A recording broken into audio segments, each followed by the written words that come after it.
Hello viewers, எல்லாரும் எப்படி இருக்கீங்க? நம்ம செடியெல்லாம் இப்போ பூ பூக்க ஆரம்பிச்சிருச்சு. அதனால் நம்ம என்ன செய்ய போகிறோம், செடிகளுக்கு இப்போ கொஞ்சம் தொழு உரம் கொடுக்க போகிறோம். மாட்டு சாணத்தோட தொழு உரம் கொடுத்தோம்னா சரி, இந்த பூ எல்லாமே என்ன செய்யும், நல்லா சத்தான காய்களாக வரும்.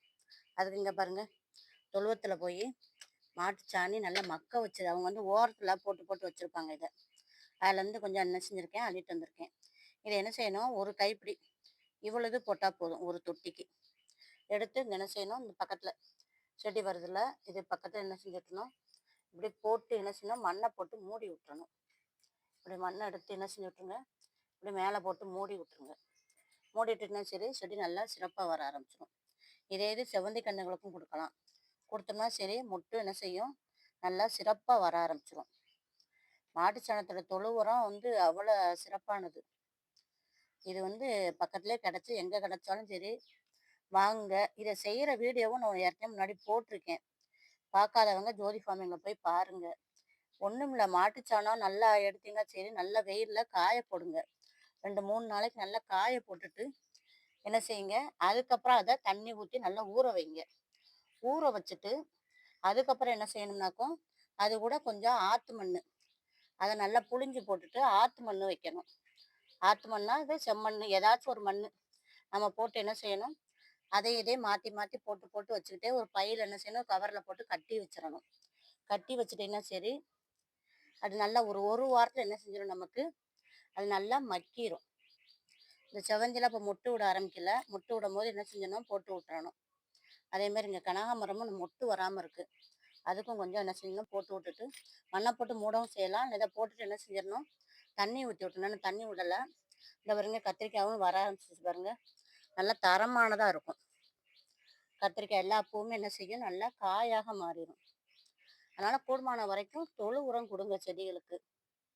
இது வந்து இயற்கை உரம். நீங்கள் தொழு உரம் நீங்களே ரெடி பண்ணுங்க. மாட்டுச்சாணம் எங்கே கிடத்தாலும் அதை எடுத்து வச்சுக்கோங்க. எப்போனாலும் சரி, நமக்கு என்ன செய்யும், இந்த மாட்டுச்சாணம் தொழு உரம் வந்து உதவி செய்யும். செடிகள், பூக்கள், காய்கள்லாம் நல்லா சிறப்பாக வர்றதுக்கு உதவி செய்வது வந்து இயற்கை உரம். இது வந்து கெமிக்கல் எதுவுமே கிடையாது. செடியெல்லாம் என்ன செய்யும், நல்லா தளன்னு வரும். நான் எப்பயுமே என்ன செய்வேன், மண்ணோட கலந்தே வச்சிருவேன். இந்த வட்டம் முதல்ல வச்சதில் ஓரளவு கலந்தேன், மற்றெல்லாம் கலக்கலை. அதனால் இப்போ எடுத்து என்ன செய்கிறேன், சைடில் கொஞ்சம் கொஞ்சம் போட்டு விட்றேன். ஏன்னா இது ஏற்கனவே மக்கி போயிருக்குதா, செடி நல்லா சிறப்பாக வரும். இது வந்து சீனியரக்காய் செடி. இதில் ஒரு சீனியரக்காய் செடி இருக்குது பாருங்க.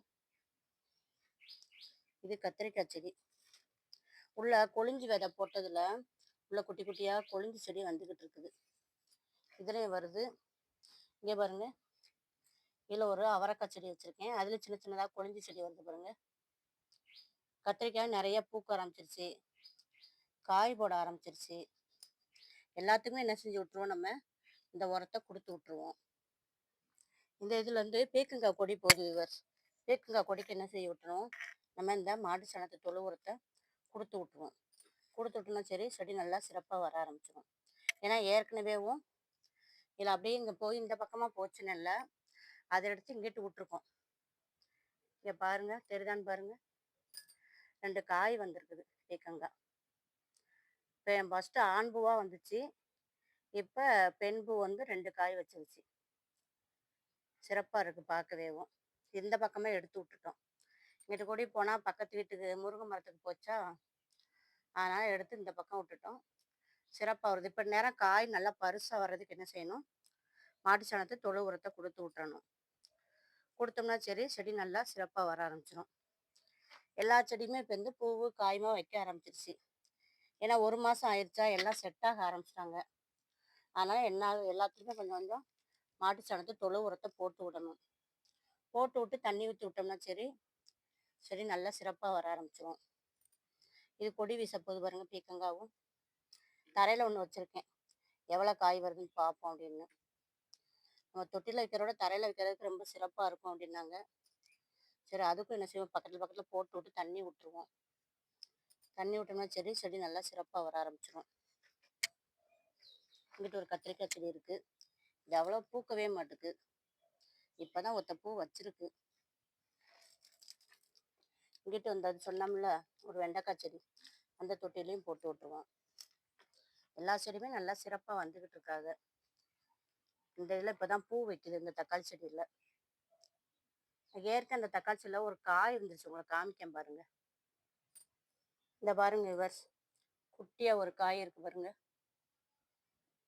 தக்காளி செடியில் அன்னைக்கு நம்ம வந்து தயிரையும் இன்னொன்று நம்ம ஊற்றினோமே, அது கூட எனக்கு மறந்து போச்சு. ஒரு கரைசல் கொடுத்தோம்ல, அதுக்கப்புறம் இப்போ காய் வச்சிருக்கு. காய் நிறைய நிறைய வச்சப்பறம் என்ன செய்யணும், சுண்ணாம்பு சத்துக்கு நம்ம என்ன செய்யணும், சுண்ணாம்பு கலந்து, கால்சியம் சத்துக்கு சுண்ணாம்பு கலந்து கொடுத்து விடணும். ஏன்னா முட்டை ஓடு மக்கிறதுக்கு நாள் ஆகும். அது பேர் நம்ம சுண்ணாம்பை கரைச்சி விட்டோம்னா சரி, செடி இன்னும் நல்லா சிறப்பாக வரும். காய் வந்து திரட்சியாக வரும். காய் அடியில் தக்காளியில் அடியில் அழுகல் இருக்கும்ல, அந்த அழுகல் வந்து வராது. அதுக்காக தான் இந்த சுண்ணாம்பு கரைசல் கொடுக்கறது. நம்ம காய் கொஞ்சம் நாளாக பெருசான பிறகு அது நம்ம கொடுப்போம்.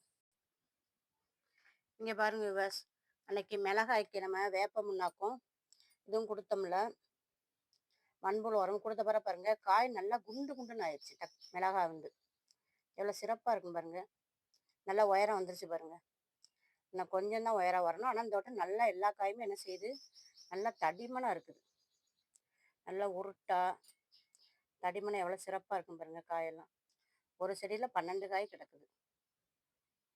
நல்ல பளபளன்னு இருக்குது. காய் பார்க்கவே ஆசையாக இருக்குது.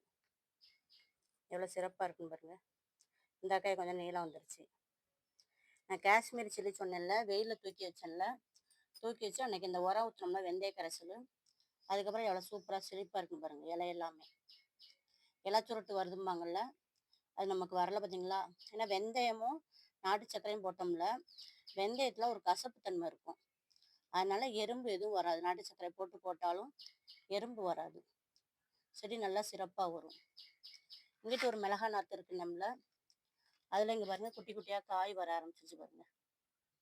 இந்த வெயில் பட்ட உடனே நல்லா காற்றுக்கு அடித்து அந்த பூவெல்லாம் பாலினேஷன் நடந்து குட்டி குட்டியாக காய் கிடக்குது மிளகாயும். இந்த தக்காளிலையும் இப்போ பூ வர ஆரம்பிச்சிருச்சு. இங்கிட்ட ஒரு தக்காளி செடி தரையில் வச்சுருக்கேன். இதுவுமே என்ன செய்யணும், அடுத்தாப்புல காய் வர ஆரம்பிச்சிடும். இது வந்து நாட்டு வெரைட்டி தான். தரையில் வச்சு வெயில் படிச்சுன்னா சரி, செடி உயரமாக போகாது. நல்லா காம்பு வந்து நல்லா திண்ணமாக இருக்கும்.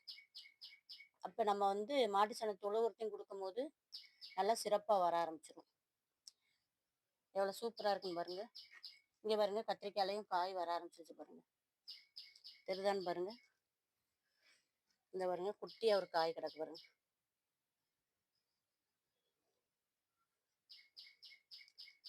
அந்த பூவை எடுத்து விட்டாச்சு நம்மளே, அதுவாக விழுகும், நம்மளே எடுத்து விட்டாச்சு.